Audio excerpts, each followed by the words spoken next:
In the heart of the unforgiving wilderness, where ancient peaks pierce the clouds and the forests keep their secrets, a story of friendship and betrayal was about to unfold. 5 friends thought a weekend in the mountains would be a fun, simple escape from the relentless noise of their city lives. A chance to reconnect with nature and with each other. They craved the crisp air, the scent of pine, and the comforting silence that only true isolation can provide. But the silence they found was not comforting. It was a suffocating blanket of dread. By sunrise, one of them wouldn't wake up, and the killer was closer than they ever could have imagined, breathing the same cold mountain air. Their heart beating in time with the ticking clock of a perfectly executed plan. Welcome back, fellow wanderers, to our corner of the shadows. I'm your guide through the labyrinth of human nature, where the lines between right and wrong blur into obscurity. If you, like me, are drawn to dark tales, intricate mysteries, and the kind of psychological twists that linger long after the story ends, then you've found your sanctuary. Please take a moment to like, comment with your own theories, share this journey with a fellow seeker, and subscribe. Every interaction helps us to unearth more stories from the shadows and bring them into the light. Now, let's draw the curtains and begin. It was supposed to be the perfect escape. 5 friends: Emily, the quiet observer; Tom, the charismatic leader; Mia, his sharp-witted girlfriend; and the inseparable duo, Liam and Chloe. All bound by years of shared history. A cozy cabin nestled deep in the mountains promised a weekend away from deadlines, expectations, and the suffocating grip of the city. The ancient forest seemed to whisper a welcome as they arrived, its secrets carried on the wind that rattled the cabin's old window panes. The air was electric with anticipation. For a few precious hours, laughter echoed off the timber walls, chasing away the chill of the encroaching night. They were safe. They were together. But as the sun dipped below the horizon, so did their sense of security. Gathered around the hypnotic dance of the fireplace, the warmth failed to reach the corners of the room where old tensions began to stir. The easy camaraderie of the afternoon started to fray, and secrets, like embers, started spilling from the hearth of their shared past. It began with the smallest of things. A text message that made Tom flinch. A glancing comment from Liam about money that hung awkwardly in the air. A small, insignificant lie from Chloe about where she'd been that afternoon. Each one a tiny crack in the foundation of their friendship. Emily, ever the observer, noticed the subtle but undeniable tension radiating between Tom and Mia. A coldness had crept into their interactions, a stark contrast to their usual affectionate dynamic. She saw the way Mia's hand recoiled from his, the forced quality of Tom's laughter. She considered asking, but brushed it off as a simple couple's quarrel, a storm that would pass with the night. By midnight, fueled by cheap wine and a desperate need to recapture the evening's earlier joy, the group was playing a high-stakes game of truth or dare. It was a foolish, childish attempt to force intimacy to paper over the cracks that were rapidly widening between them. A dare aimed at Tom by a tipsy Liam led to a bitter, resentful confession about a past business failure he'd always downplayed. The admission hung in the air, thick and toxic, sparking the first real argument of the night. Voices were raised, accusations flew, and the fragile peace was irrevocably shattered. At precisely 2 a.m., a scream, sharp, terrified and female, tore through the oppressive calm of the cabin. followed by a heavy, sickening thud from upstairs. They found Tom on the floor, unconscious. It was Mia who had screamed after finding him unresponsive. He wasn't moving, his face pale in the moonlight filtering through the window. Pure, undiluted panic spread through the group like a contagion. The game was over. This was real. Their lifelines to the outside world were severed.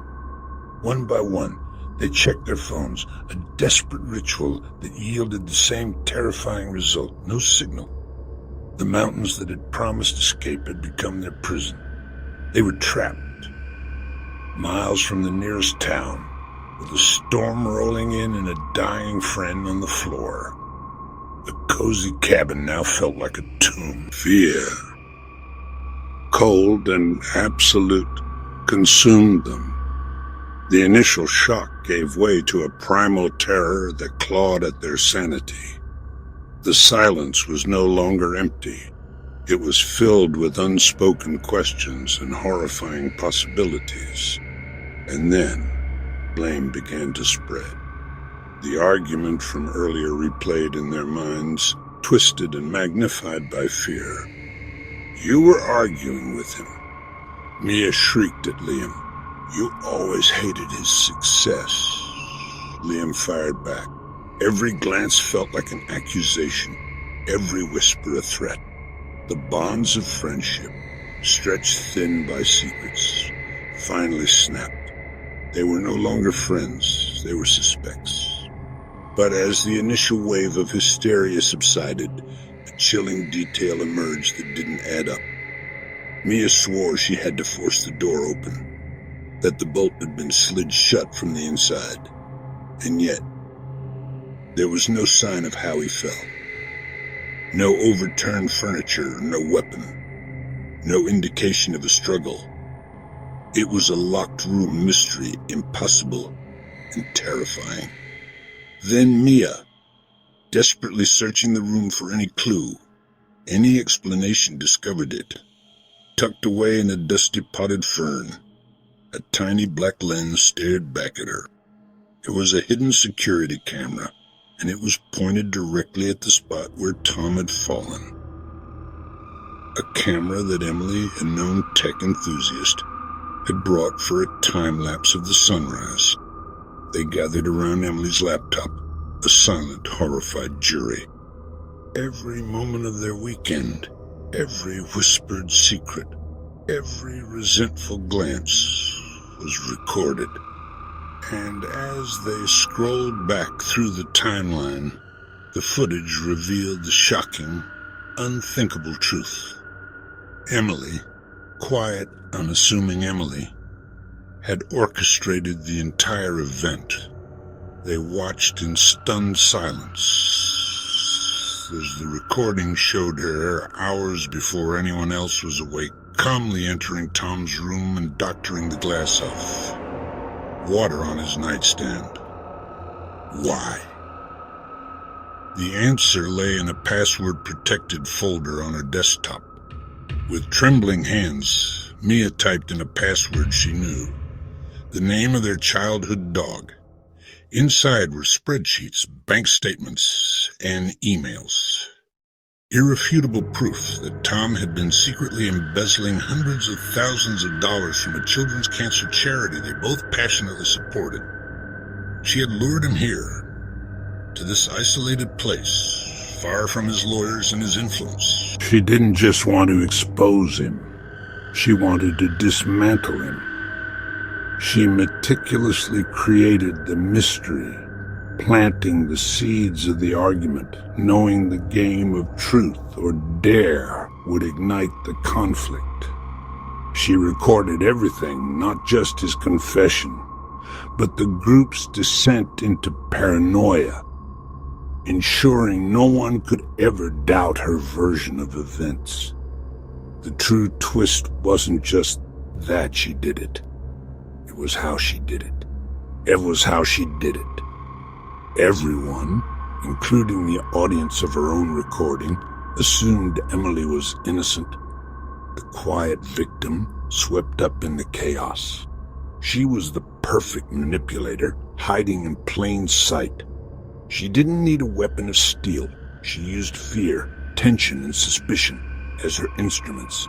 She turned their friendship into a weapon against them, leaving her friends shattered, questioning not just the events of the night, but their own reality itself. By morning, a hiker had spotted their car and called for help. Emergency services finally arrived, their presence a jarring intrusion into the cabin's bubble of horror. Tom was gone, pronounced dead at the scene from what the paramedics initially assessed as a severe rapid-onset allergic reaction or poisoning. The scene looked accidental, tragic, and through it all, Emily played the part of the distraught, traumatized friend to absolute perfection. Her grief, a masterpiece of deception. Sometimes the most terrifying threat isn't the stranger lurking in the shadows outside your window. It's the person you trust the most smiling at you from across the fire. Thank you for joining us on this dark journey, wanderers. The story of Emily and her friends is a chilling reminder of the complexities that hide beneath the surface of even the closest relationships.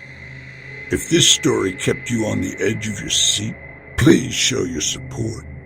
Like this video, comment with your theory on what justice truly means in a case like this. Share it with someone who appreciates a good mystery, and subscribe for more tales from the edge of reason. It helps our channel grow and ensures these mysterious tales keep coming. Until next time we meet in the shadows, remember, secrets rarely stay buried, and sometimes the person digging the grave is the one you least expect.